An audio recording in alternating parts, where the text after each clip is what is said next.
नमस्कार। प्रस्तुत है आज का चिंतन। बदले की इच्छा से, आशा से पुण्य या परमार्थ करना ठीक नहीं। परमार्थ का सबसे बड़ा लाभ आत्मसंतोष, आत्मबल वर्धन है। सेवा की महानता और पवित्रता को कायम रखने के लिए इसी भाव से उन्हें करना चाहिए। लोक सेवा के 3 प्रकार हैं। 1 परोक्ष सेवा, 2 प्रत्यक्ष सेवा, 3 सह सेवा। परोक्ष सेवा का अर्थ है अपना कार्यक्रम निर्दोष, निष्पाप, लोकहितकारी रहते हुए जीवन यापन किया जाए। प्रत्यक्ष सेवा उसको कहते हैं जिसमें जीवन का प्रधान कार्य सार्वजनिक कार्यों में लगे रहना होता है।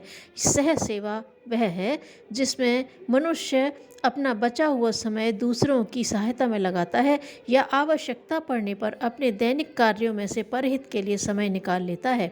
जो व्यापारी अभक्ष, मिलावटी, नकली, खराब, कमज़ोर चीज़ें नहीं बेचता वरन उपयोगी वस्तुएं बेचकर जनता की अभाव पूर्ति करता है, तोल नाप में प्रामाणिकता और भाव में ईमानदारी बरतता है, वह व्यापारी परोक्ष लोक सेवक है।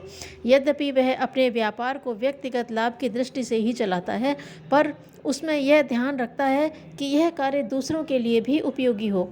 ऐसे व्यवसाय से व्यापारी अपना उतना लाभ नहीं कर पाता जितना बेईमान दुकानदार कर लेते हैं। फिर भी निश्चित रूप से उसकी ईमानदारी एक प्रकार की लोक सेवा है। इसी प्रकार कोई भी किसान, मजदूर, वकील, वैद्य, सरकारी कर्मचारी, कारीगर, अध्यापक, वैज्ञानिक ईमानदारी से अपने कर्तव्य पालन करता हुआ अनीति के द्वारा धन संचय का लाभ त्याग कर परोक्ष लोक सेवा के पुण्य का भागीदार हो सकता है।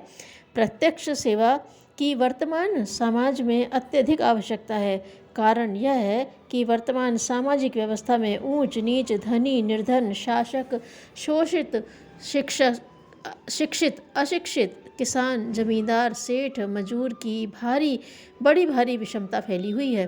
सरकारी ढांचा भी ऐसा कमज़ोर है कि वह निर्बलों, गिरे हुए लोगों एवं आपत्तिग्रस्तों की अधिक सहायता नहीं कर सकता। ऐसी दशा में कमज़ोरों की हिमायत करने वाली, उनकी तकलीफ़ें दूर करने और ऊंचा उठाने के लिए सार्वजनिक कार्यकर्ता न हो तो पीड़ितों के कष्टों का ठिकाना न रहेगा।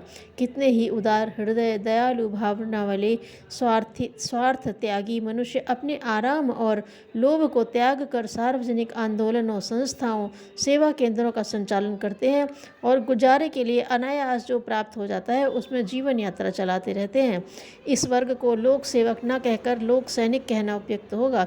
सैनिक अपना सारा समय राष्ट्र रक्षा में लगाता है और प्राण देने तक त्याग करने के लिए हर घड़ी तैयार रहता है। यही स्थिति लोक सैनिकों की होती है। तीसरे सह सेवक वे हैं जो अपना कार्य ईमानदारी और समाज हित का ध्यान रखते हुए करते हैं, साथ ही सार्वजनिक कार्यों के लिए यथाशक्ति कुछ न कुछ समय निकालते रहते हैं। उपयोगी संस्थाओं के कार्य में हाथ बटाना, सद्गुणों को बढ़ाने की सहायता करना और एवं सत्कार्यों में प्रोत्साहन देने के लिए प्रयत्नशील रहना सह सेवकों को बड़ा रुचिकर होता है। अपनी जीवनचर्या चलाने के लिए वे कमाते हैं, साथ साथ सेवा के अवसरों को भी हाथ से नहीं जाने देते। कोई विशेष आवश्यक सेवा सामने आ जाए तो अपना काम हर्ज करके भी उसे पूरा करते हैं। परोक्ष सेवक होने की प्रत्येक नागरिक से आशा की जाती है। जो बेईमानी, बदमाशी और अनीति का आश्रय लेकर कमाता है वह कानूनी पकड़ एवं जनता की घृणा से बचे रहते हुए भी पापी एवं लोकघाती है।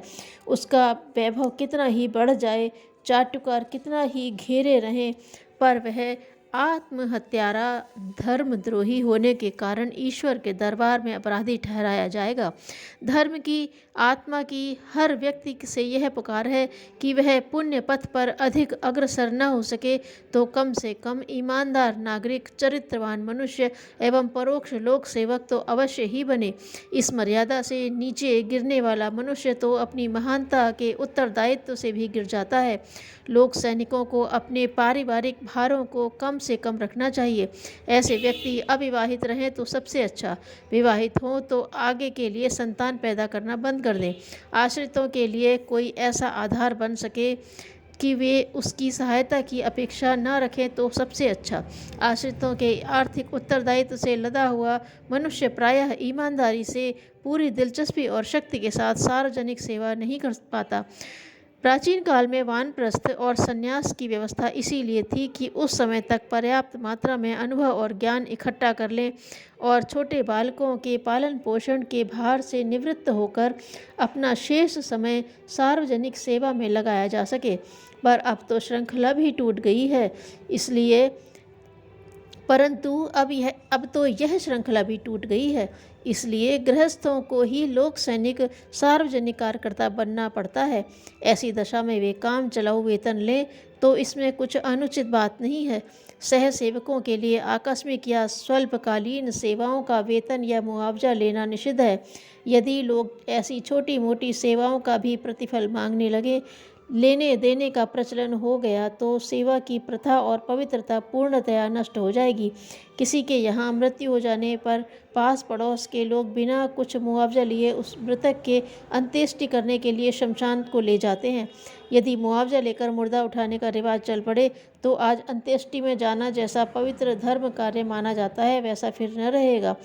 लोग मुर्दा फरासी का पेशा करने लगेंगे। इससे तो निर्धन दुखी जो अपने स्वजन की मृत्यु से दुखी हैं और भी अधिक कष्ट में पड़ जाएंगे। विवाह, शादी, रंज, गमी, बीमारी, मुसीबत में एक दूसरे की सहायता बिना लिए कुछ करते हैं। पर्व, उत्सवों, मेले पर आने वाले यात्रियों के लिए लोक सेवा समितियों द्वारा जल आदि की व्यवस्था करते हैं। बाढ़, अग्निकांड, भूकंप, अकाल, मेला प्रबंध आदि में स्वयं सेवक सेवा कार्य करके दुखियों की सेवा करते हैं। सार्वजनिक संस्थाओं के कार्यकर्ता प्रायः अवैतनिक ही होते हैं।